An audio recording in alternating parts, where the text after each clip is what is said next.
ാട്ടാ നമ്മൾ ഇവിടെ വന്നിട്ടാണ് ഫുഡൊക്കെ കഴിച്ചിട്ടുണ്ടായിരുന്നത്. വിശപ്പ് കാരണം വീഡിയോ ഫോട്ടോ എടുക്കാനൊന്നും സമയം കിട്ടിയിട്ടുണ്ടായിരുന്നില്ല. നേരെ ഫുഡ് കഴിക്കാനാണ് പോയത്. ഇത് ഏതാ സ്ഥലം എന്ന് ഞാൻ ഇപ്പോൾ പറയുന്നില്ല, ഈ വീഡിയോയുടെ ലാസ്റ്റ് പറയാം. ഈ സ്ഥലം അറിയാവുന്നൊരു ഗസ് ചെയ്യാട്ടാ. വെക്കേഷൻ ആയതുകൊണ്ടാണ് തോന്നുന്നു കുറേ ആൾക്കാർ വന്നിട്ടുണ്ടായിരുന്നു ഈ സ്ഥലത്തേക്ക്. പിന്നെ ഇതിൻ്റെ ഉള്ളിൽ കയറാൻ ഞാൻ ഭയങ്കര എക്സൈറ്റഡ് ആയിരുന്നു. നമുക്ക് ഉള്ളിൽ ചെരുപ്പൊന്നും ഇട്ടിട്ട് പോകാൻ പറ്റില്ല. ചെരുപ്പൊക്കെ ഊരിയിട്ടാണ് നമ്മൾ പോയിട്ടുണ്ടായിരുന്നത്. കണ്ടപ്പോൾ നിങ്ങൾക്ക് മനസ്സിലായിട്ടുണ്ടാവും ഇതൊരു മ്യൂസിയം ആണെന്ന്. അപ്പോൾ ലൊക്കേഷൻ ഏതാണെന്നുള്ളത് ഞാൻ ലാസ്റ്റ് പറയാം. പണ്ട് കാലത്തെ രാജവംശത്തിൻ്റെ ഒരുപാട് കാര്യങ്ങൾ ഇവിടെ ഉണ്ടായിരുന്നു.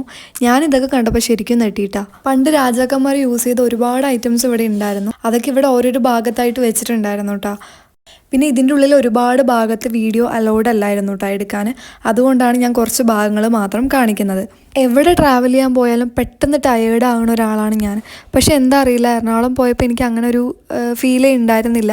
കമ്പനിക്ക് ആളില്ലെങ്കിലും ഞാൻ നന്നായി എൻജോയ് ചെയ്തു. പിന്നെ കുറേ നേരം എൻ്റെ ഫോട്ടോസും വീഡിയോസും ഒക്കെ ഞാൻ എടുത്തിട്ടുണ്ടായിരുന്നു. ചിലപ്പോൾ നിങ്ങൾ വിചാരിച്ച് കാണും രാവിലെ ഇതല്ലല്ലോ കോസ്റ്റ്യൂം എന്ന്. അതെ, ഞാൻ കോസ്റ്റ്യൂം ചേഞ്ച് ചെയ്തിട്ടുണ്ടായിരുന്നു. അവിടെ നിന്ന് ഇറങ്ങുമ്പോഴേക്കും അത്യാവശ്യം നേരമായിട്ടുണ്ടായിരുന്നു.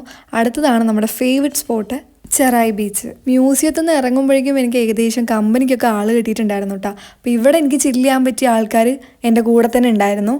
അങ്ങനെ അവരുടെ കൂടെയൊക്കെ അത്യാവശ്യം നന്നായിട്ട് എൻജോയ് ചെയ്തിട്ടുണ്ടായിരുന്നു. പിന്നെ നമ്മുടെ ഒരു ഫോളോവറിനെയും കാണാൻ പറ്റിയിട്ടുണ്ടായിരുന്നു കേട്ടോ ഇവിടെ നിന്ന്. ഞാൻ ആദ്യമായിട്ടാണ് ഇത്രയും അടിപൊളിയായിട്ടുള്ളൊരു ബീച്ച് കാണുന്നത്. പക്ഷെ ഒരു പ്രശ്നം, നമ്മൾ അവിടെ എത്തുമ്പോൾ തന്നെ ഈവനിങ് ആയി. ഒരു 7 മണി 7:30 ആകുമ്പോഴേക്കും നമുക്ക് അലൗഡ് കഴിഞ്ഞു കേട്ടോ ബീച്ചിൽ ഇറങ്ങാനുള്ളത്. അതിൻ്റെ ഒരു സങ്കടം എനിക്ക് നല്ലോണം ഉണ്ടായിരുന്നു. കാരണം ഞാൻ കുറച്ച് കളിച്ച് വരുമായിരുന്നു. അതിൻ്റെ ഉള്ളിൽ അവർ കയറാൻ പറഞ്ഞിട്ട് കാര്യമില്ല. കാരണം തിര അത്യാവശ്യം നല്ല ഫാസ്റ്റിൽ അടിക്കുകയായിരുന്നു. നിൽക്കുന്നത് സേഫും അല്ല.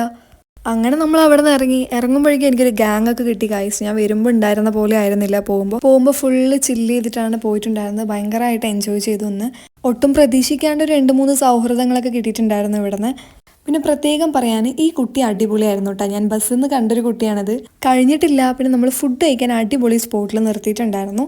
പൊറോട്ടയും ചിക്കനും ദോശയുമാണ് കഴിച്ചിട്ടുണ്ടായിരുന്നത് കേട്ടോ. കട അടിപൊളിയാണെങ്കിലും അവിടുത്തെ സെർവിങ് ഒന്നും എനിക്ക് പേഴ്സണലി ഇഷ്ടമായില്ല കേട്ടോ. ഞാൻ നിങ്ങളോട് പറഞ്ഞിട്ടുണ്ടായിരുന്നില്ല എനിക്കൊരു ഗ്യാങ് കിട്ടിയെന്ന്. അത് ഇവരാണ് കേട്ടോ. കാണുമ്പോൾ എൻ്റെ ആങ്ങളമാരെ പോലെ ഉണ്ടെങ്കിലും എല്ലാവരും എൻ്റെ അനിയന്മാരാണ് കേട്ടോ. എന്നെക്കാളും 4-5 വയസ്സിന് താഴെയുള്ള കുട്ടികളാണ്. പിന്നെ ഈ രണ്ടാളെ കുറിച്ച് പറയാതിരിക്കാൻ വയ്യ. വൈബ് പറഞ്ഞ ഒരു 1.5 വൈബായിരുന്നു. സത്യം പറഞ്ഞാൽ പോകുമ്പോൾ ഒറ്റയ്ക്കായിരുന്നു, ഫ്രണ്ട്സ് ഉണ്ടായിരുന്നില്ല. എൻ്റെ വൈബിനുള്ളൊരു ആരും ഉണ്ടായിരുന്നില്ല. പക്ഷെ തിരിച്ചു വരുമ്പോൾ അങ്ങനെയല്ല, കുറച്ചും കൂടെ വേണമായിരുന്നു എന്ന് തോന്നിയിട്ടുണ്ടായിരുന്നു. ഞാൻ പറയാൻ വിട്ടു, ഞാൻ നിങ്ങളോട് പറഞ്ഞില്ലേ മ്യൂസിയത്തിൻ്റെ ലൊക്കേഷൻ പറഞ്ഞുതരാന്ന്. അത് നമ്മുടെ എറണാകുളത്ത് തൃപ്പൂണിത്തറ എന്നുള്ളൊരു പാലസ് ആണ് കേട്ടോ. മണിച്ചിത്രത്താഴിൻ്റെ കുറച്ച് ഭാഗങ്ങളൊക്കെ ഇവിടെ നിന്നാണ് എടുത്തിട്ടുള്ളത്. അങ്ങനെ നമ്മുടെ പരിപാടിയൊക്കെ കഴിഞ്ഞു. നമ്മൾ പാലക്കാട്ടേക്ക് തിരിച്ചു പോവാണ്. അപ്പോൾ ഇന്നൊക്കെ ഇത്രേ ഉള്ളൂ. Love you and by.